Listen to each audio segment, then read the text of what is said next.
So first off, just so I have a sense, how many English speakers are there here? Okay. How many people here do color correction? Okay. How many people here are interested in doing color correction? Okay, there we go. This is all about the video signal, introduction to the video signal. So basically by breaking down and understanding how video works, we will understand how to use video scopes and how to analyze the picture. So the first point I like to make is that recording video is like pouring a waterfall into a garden hose. Reality has this much color. We see this much of that. And sadly, monitors can display this much. And this chart shows with science what I'm talking about.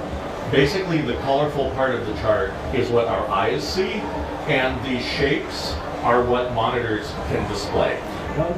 This range of what the monitor can display is called gamut. So part of our job as colorists is to choose what part of all this color we want to represent in the limited gamut of the viewer's television.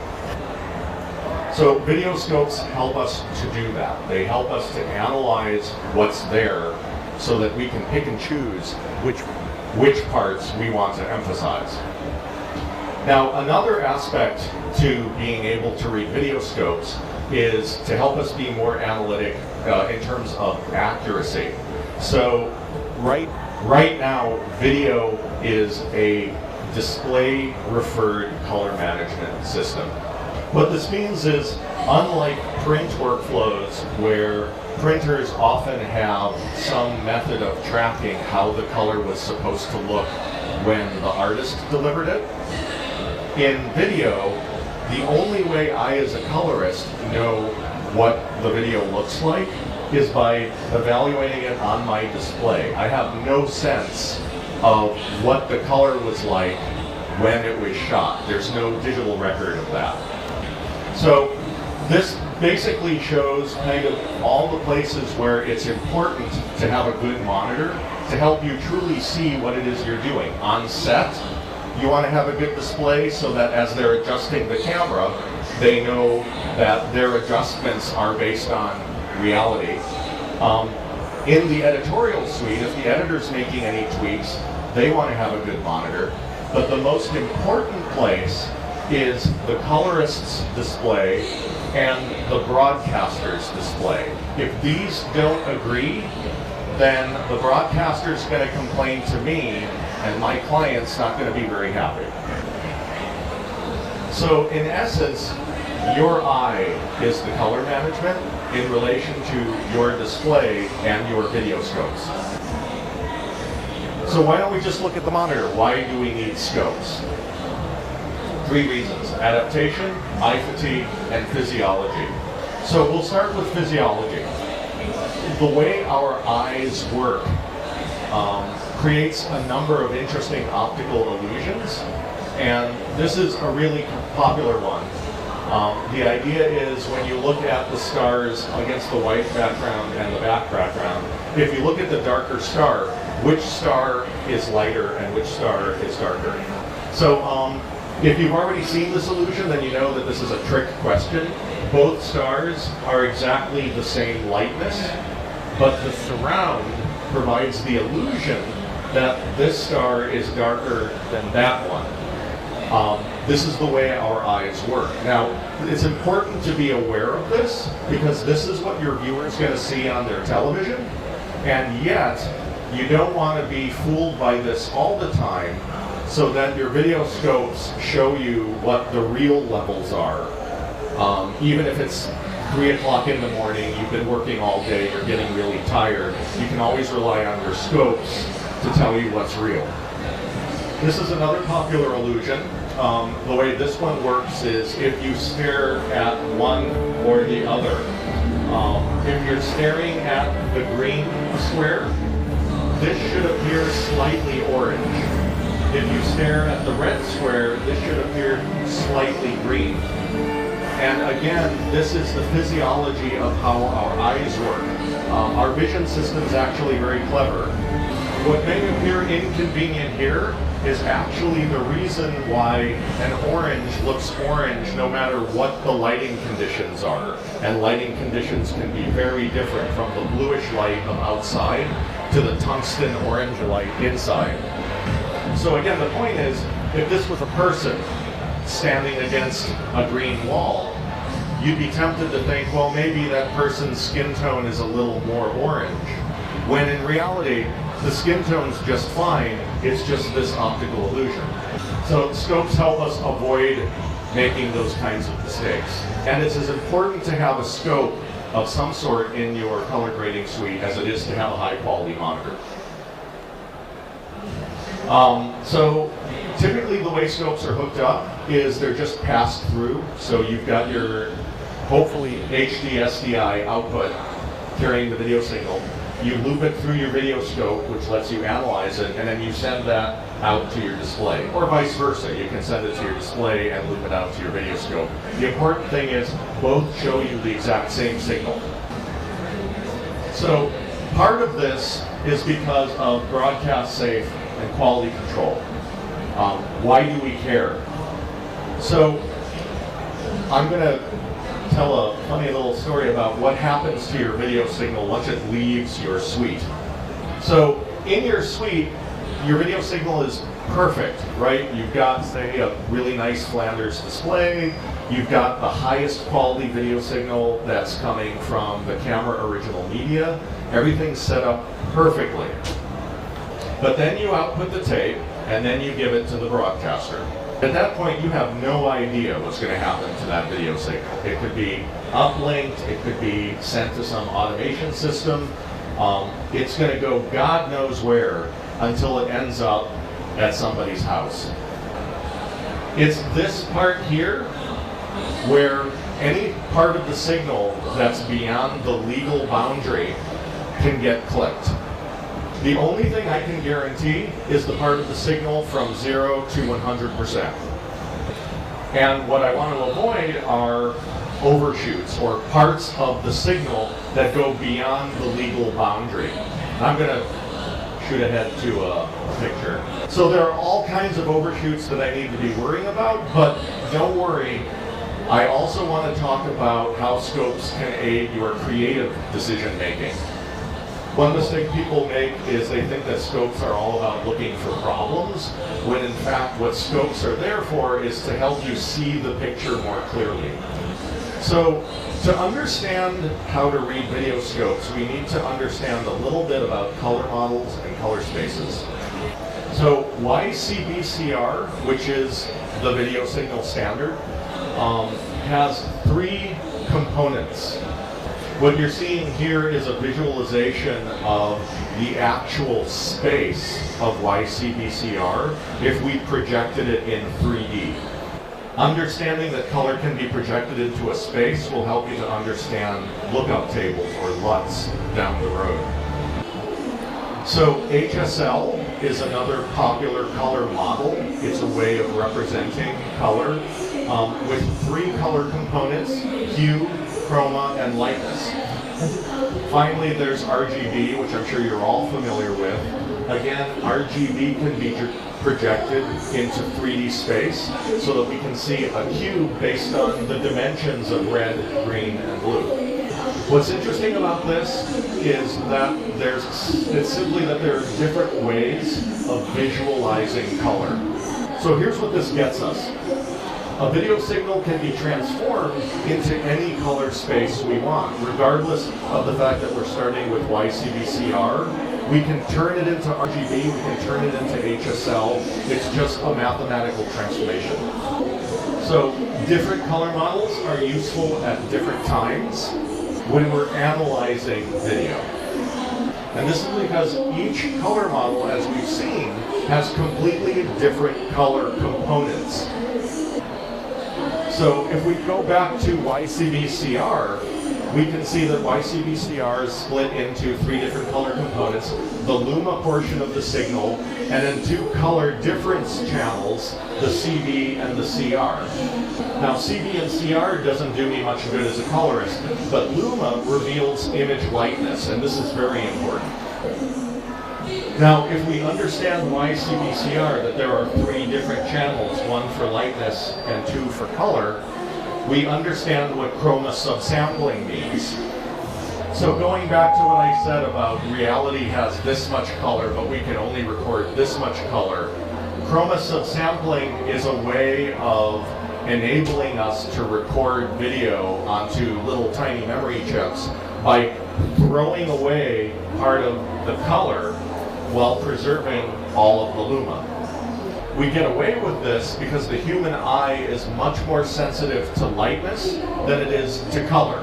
So, depending on how professional a signal you're recording, you will throw away more or less color. 444 is all the brightness, all the color. 422, which is a professional signal, is all the brightness but half the color. And then 420, which is what all of your consumer low-quality cameras shoot, is throwing away literally 3/4 of the color in order to squeeze it into a little tiny memory chip. You'll see the importance of this if you come back this afternoon, because basically it's a lot easier to color correct 444 and 422 media than it is to color correct 420. The important thing to walk away with, though, is that this first channel, the luma channel, is always recorded in its entirety. So, chroma, one of the subcomponents of HSL, can itself be subdivided into 2 different components, hue and saturation. Hue is basically what color we're talking about. Saturation is basically the intensity of that color. Moving on. Getting back to RGB. RGB, again, as you all know, 3 color channels, the red channel, the green channel, and the blue channel. Each color channel can actually be, if you isolate it, is a grayscale image. So again, just a different way of visualizing the different color components. Each color component that we've discussed relates to a different video scope. I trust this, I promise you this is all going somewhere. So, here's the payoff.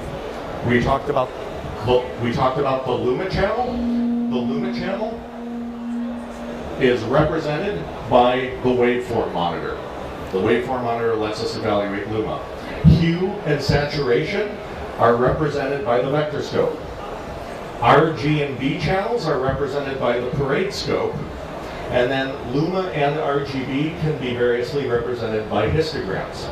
So if you understand your color spaces or your color models, and you understand how those are divided into separate color components, you can start to understand why we have so many different video scopes. Each one of these reveals a different aspect of color. So let's start off with the waveform monitor, because this is one of the most important things we need to learn how to read. The waveform monitor is literally showing us a wave from left to right, where brighter things in the image are shown as height, and darker things in the image are shown as depth. Luma is derived from the RGB channels. So that's how we isolate the luma channel, and it's actually an equation that constitutes some of the red channel, a lot of the green channel, and a little bit of the blue channel added together. This relates to lightness as we perceive it because of the luminous efficiency function, which is basically a measurement of how sensitive the average human eye is to different parts of the spectrum. You can see that we are most sensitive to green. We're not terribly sensitive to blue, and we have a reasonable sensitivity to yellow, red, and orange. So at the end of the day, all these transformations are just math. But they're math based on research into how we see. So, getting back to how waveforms are drawn, so you can understand why they look the way they look. If we just took one line of an image, that appears as one line on the graph, and it's a little hard to see, but I hope you can make out that where it goes brighter to darker to bright to dark to bright to dark, the graph is higher, lower, spike up, down, down. This height corresponds with the lightness and darkness of that strip. Now the waveform doesn't just measure one line, it continues reading each line, and each line adds another line of analysis to the graph. So you can see it starts to build up more thickly as we add more image, until we have the entire image, and now we can see all of the overlapping lines that are showing us pretty plainly where the brightest portions of the picture are and where the darkest portions of the picture are. Now, most professional scopes don't show you this kind of false color analysis, although I think that's starting to change. However, I hope you can see that there is a spatial relationship between features on the graph and where things are located in the picture. So the bottom line is you can read a vector scope, or you can read a waveform monitor from left to right, just like you would look at an image from left to right. So there's his color, there's her face, there's her hair. Now, different waveform monitors use different scales of measurement.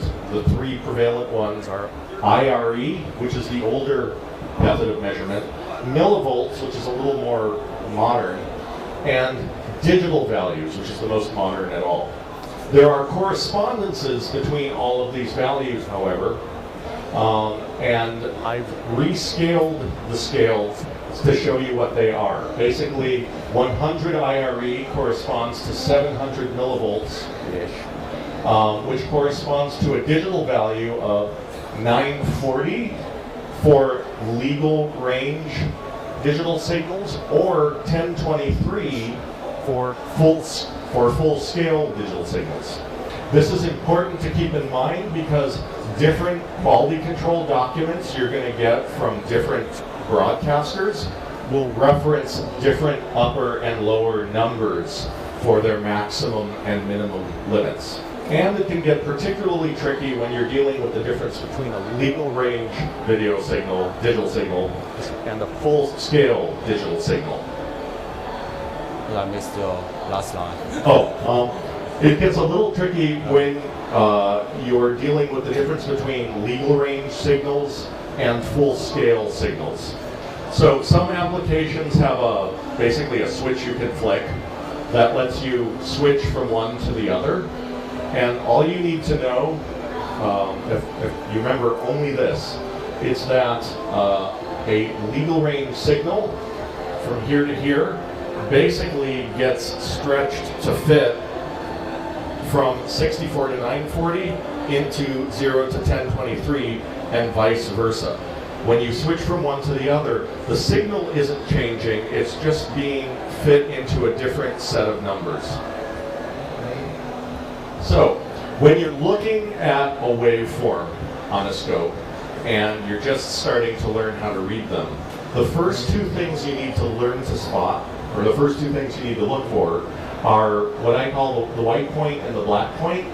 The white point is simply the brightest part of the image, the brightest set of pixels, and the black point are the darkest set of pixels.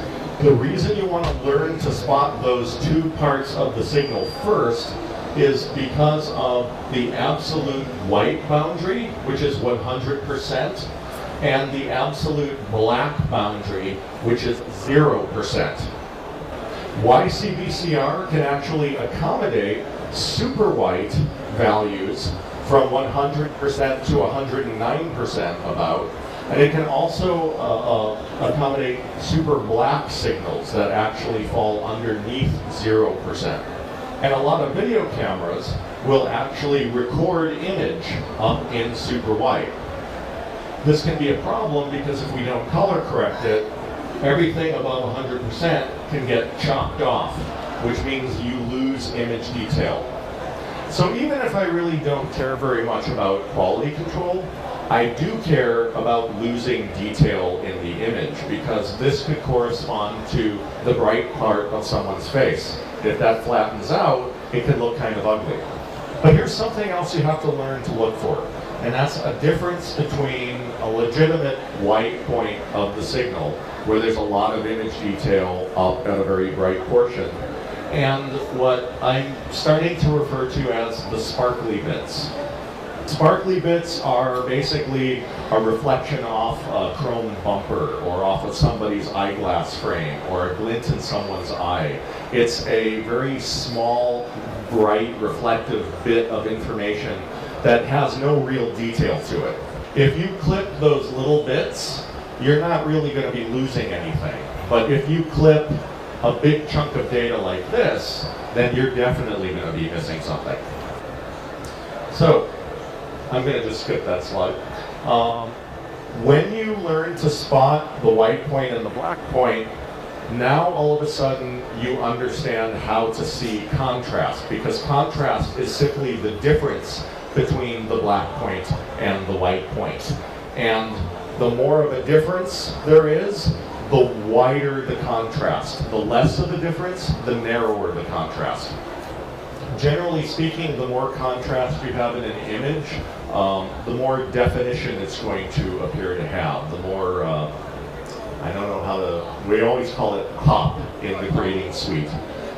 So the important thing to bear in mind is, again, if you've got little tiny traces like this, where those little sparkly bits, that kind of insignificant detail, that doesn't necessarily have a ton to do with the perceived contrast of the signal.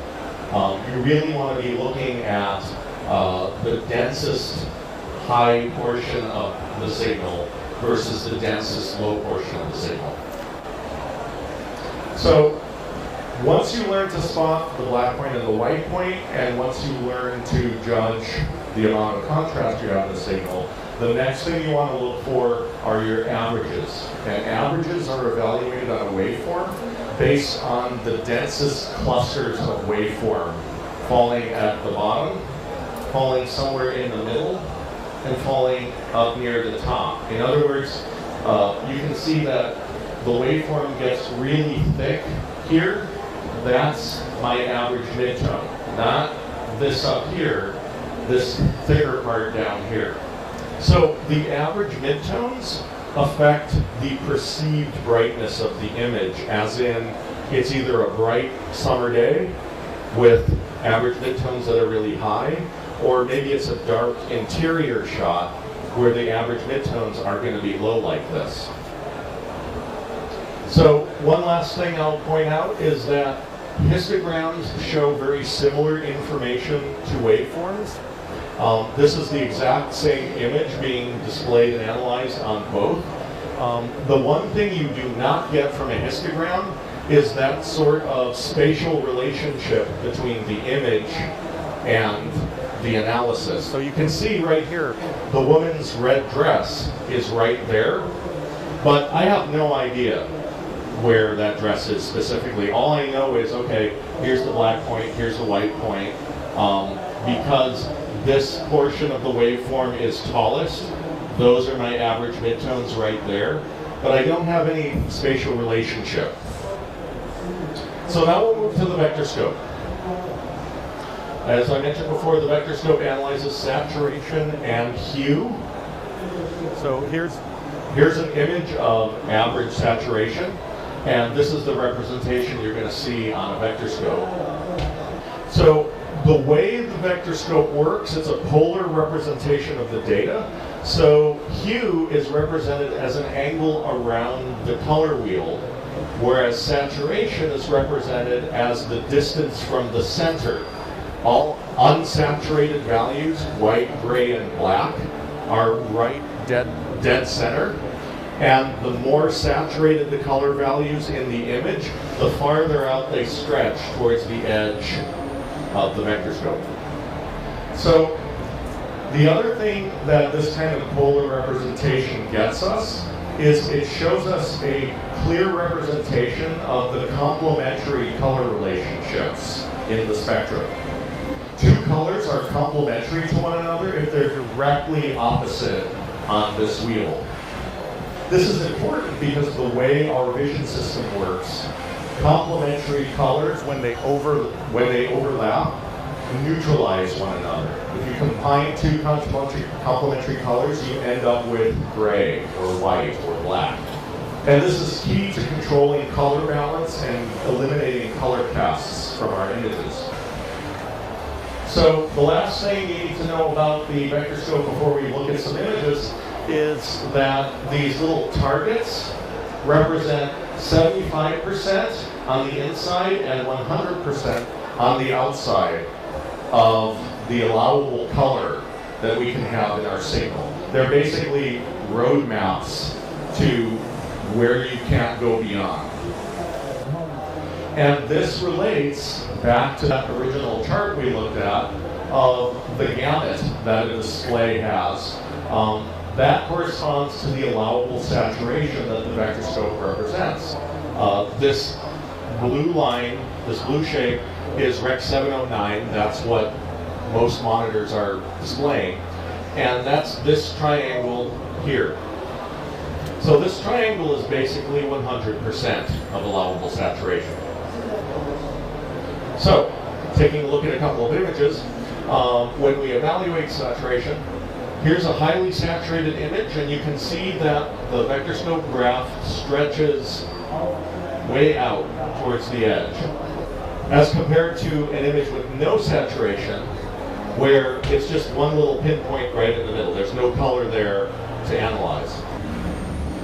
This also lets us evaluate color balance. So both of these images, I hope you can see, this one is much more bluish, this one is much more orangish, and if you look at the little trace on the vector scope, you can see that this is tilted more towards blue relative to the center, and this one is tilted more towards yellow, red, orange relative to the center. This is generally speaking why you have crosshairs, so you can spot the center and judge how your trace falls in relation to that neutral center point. That's going to show you where the color is tilting, even in an image where maybe it's hard to see.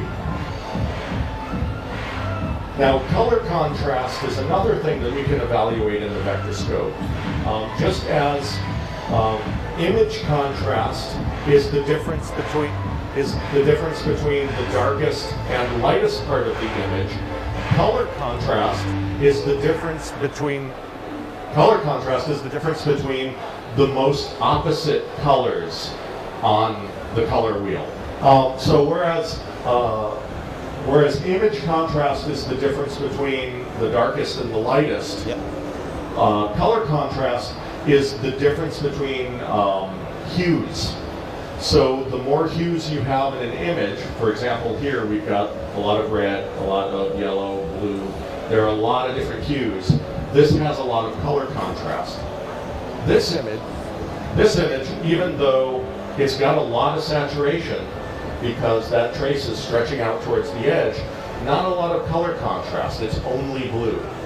An important aspect of color contrast is that images with a lot of color contrast can be perceived as being more colorful by an audience member than images which have a lot of saturation but not a lot of color contrast. This won't necessarily be perceived as more colorful than this. And again, the whole reason we're using scopes is to allow us to spot the differences between two images and also look for similarities.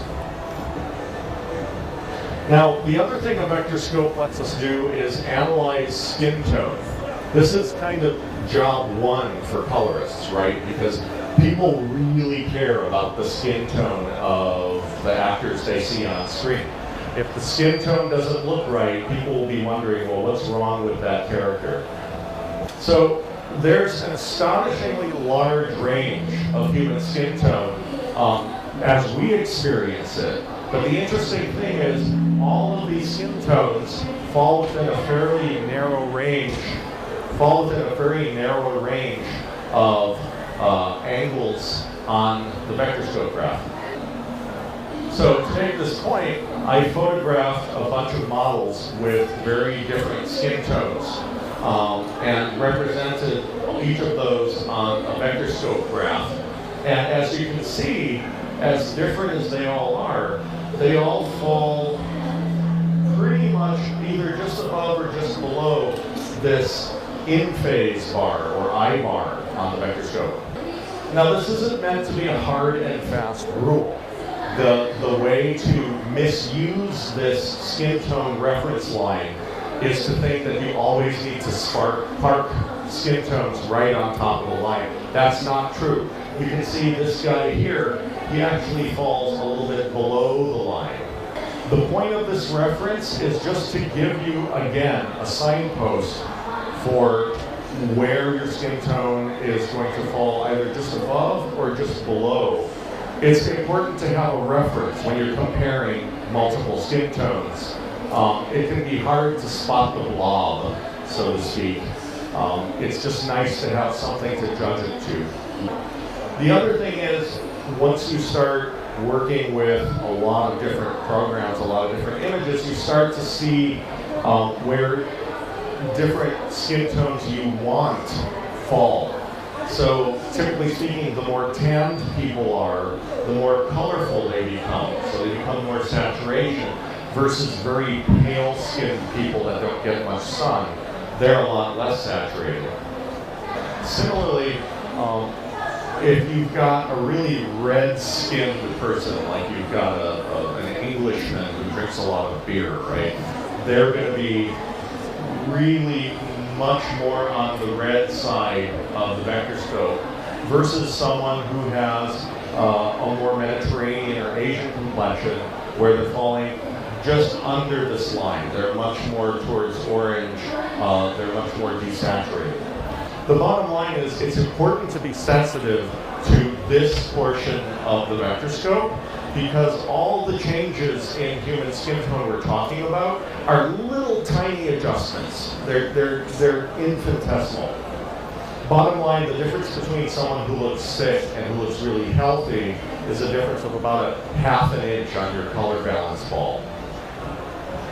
Now, another method we have for evaluating saturation is actually using the waveform. A lot of video scopes have a mode you can switch between, either low pass, which is just the luma, or flat, which is the luma and saturation altogether. Now, what's good about the flat analysis is it actually lets you see how much saturation you have at various regions of image tonality. In other words, how much saturation is there in the highlights of the image and how much saturation is there in the shadows. So this is important because it's possible to have too much saturation in the highlights and the shadows. Why too much? Because if you've got too much saturation at the top and the bottom, then parts of the signal are going to stick out beyond your maximum and minimum boundaries, and it's going to result in a loss of image detail and a flattening of the image. So this moves us to the parade scope, which shows very similar things. Now, as I mentioned before, the parade scope is showing us separate analyses of the red, green, and blue channels of the image. You can see this image has a lot of blue in it. This image has a lot of blue in it, so predictably this blue waveform is highest because it's the strongest color in the scene. Now, the way the parade scope works is identical to the way the waveform works, except that there are three analyses. Except that there are three analyses for each of the color channels. So basically, I'm getting three waveforms for the red, green, and blue portion of the image, which measure the strength of those channels. This relates to the additive nature of RGB. And the bottom line is, when you add the red, green, and blue channels together, that's when you get all of these blendings of color. So, why is this important? because in unsaturated image, it's going to show you exactly equal heights for each of these waveforms. So in other words, if I know this guy's forehead is this feature right here, and that feature is exactly the same height in each image, I know that it is a completely neutral gray. More realistically, if the shadows are lining up because the shadows are down here at the bottom, and the highlights are lining up because they're up here at the top, then I know I have very pure blacks and very pure whites. Now, when I introduce color back into the image, you can see that all of the waveforms are now starting to appear of unequal height. So I can see that I have a lot of strength in the red channel, which corresponds to the skin tone of the two actors. But I also have some very high spikes of blue in the blue channel corresponding to the blue highlights on the window behind them. So that's what's cool about the grade scope is once you learn to read it, you can start to see what kind of color tints you have in different portions of image tonality. So I know I've got a lot of blue in my highlights, but I know that I have quite a bit of red in my shadows. So here's an example of an image that has a really obvious color cast. Now when I say color cast, I mean there's an undesirable color that is falling on the whole image. In other words, this guy's pretty orange. Now, here's the thing. When I look at my parade scope, I can see that, okay, yeah, the red channel is a lot stronger than the green channel or the blue channel. In fact, it's really obvious, right? But here's what's interesting. If I look at my highlights are actually pretty well balanced. The problem is in my midtones, which means when I'm going to my color correction application to make a correction, I know I don't want to use the highlights control, I want to use the midtones control to affect this correction. So there's what I'm talking about. The highlights are flat, midtones have primarily the bulk of the imbalance, and then the shadows. I always forget about those slides. So moving on. I talk about tonal zones a lot. Generally speaking, most color correction applications or plugins give you separate controls that affect the highlights, the midtones, and the shadows, or the lift, down, and gain. And when I talk about tonal zones, what I'm talking about are the brightest portion of the image, the middle lit portion of the image, and the darkest part of the image, as you can see with this false color representation. So by tinting each tonal zone, you can see that the blue portions of the image are the highlights. The red portions of the image are the midtones, and midtones are pretty broad. And then the green portion of the image are the shadows. So when I'm making adjustments with each of the three sets of controls, once I learn where my tonal zones are, I know if I adjust the highlights, I'm going to be adjusting this blue portion of the brightest part of the signal, and so on and so forth. So, color casts aren't always a bad thing. Sometimes that's simply the lighting scheme of the image. So here I've got the same image graded two different ways. One is with a deliberately warm color cast, so you can see that the red channel is highest, the blue channel is lowest, to give it a very nice warm tone. This other image has a deliberate cool cast. In other words, the blue channel is dominant and the red channel is suppressed.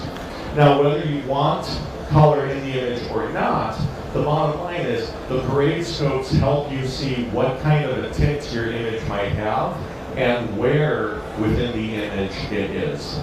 Another thing that we need to look out for, and this is getting back to the preservation of image detail, is we want to look for any portion of the signal that's going to stick up above this maximum 100%. So this red car Obviously, it's a very bright red, and I can see there's a little part of the red waveform that's sticking up here. That's probably something I'm going to want to correct for. I'm probably going to want to lower the overall signal so that these little bits falling above move below. So there are two different ways of representing RGB waveforms. One is the parade view, which is, this is what I learned to use when I was coming up as a colorist, and it's what I still like to look at. But there's also generally an overlay mode that is provided. It's the same idea. All of these waveforms are individually analyzed, but here they're laid one on top of another. And the way to read an overlay scope is, because they're all tinted, wherever the three waveforms align perfectly, those parts of the waveform are white. Again, additive color. Wherever they diverge, those parts of the waveform stretch out, and you can see the individual color most clearly. So histograms, same thing. Just like waveforms, you can represent each red, green, and blue channel with a histogram. And you can do them separately or as an overlay. Any Photoshop users out there, you're probably used to this view. And that's the end of my presentation. Clear?